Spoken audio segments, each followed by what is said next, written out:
Hello, Vicky. Here is your sewer scope from this morning's inspection. That's me just kind of giving you a lay of the land, letting you know that I'm actually in your basement. There's the clean out that I pointed out earlier. As is typical, it's not in the most convenient of places. Typically, I've got to kind of contort myself to be able to push the camera through. We are in cast iron to start out with. It's kind of a funky little start. I mean, there was a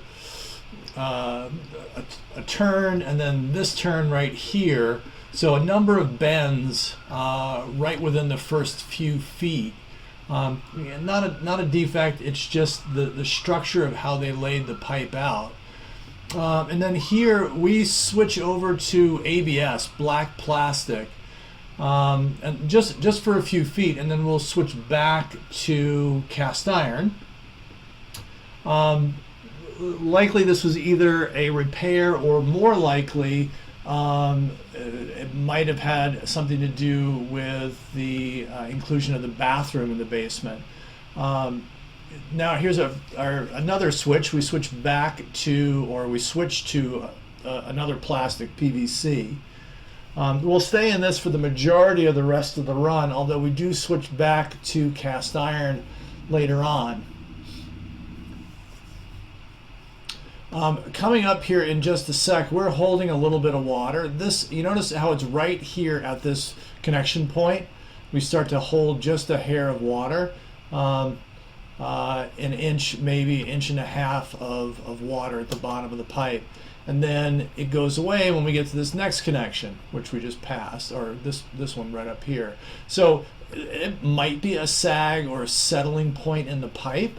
I would kind of keep an eye on things, but it doesn't look like it's causing any great strain or stress.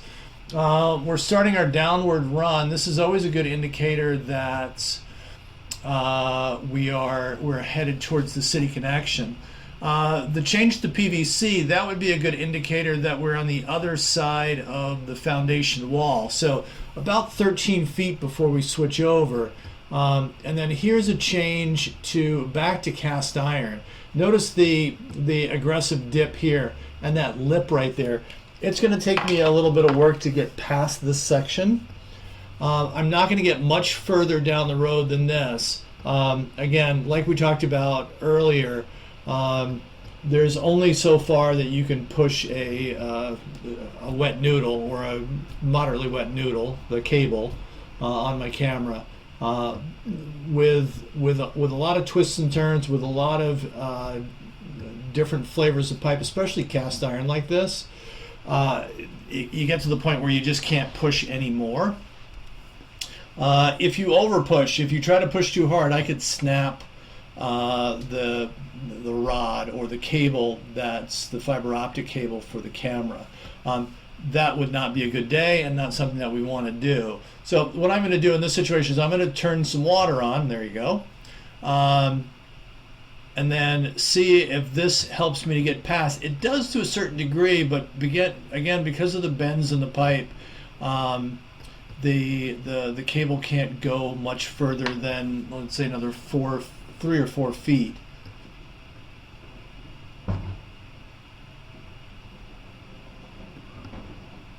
So got past that, down.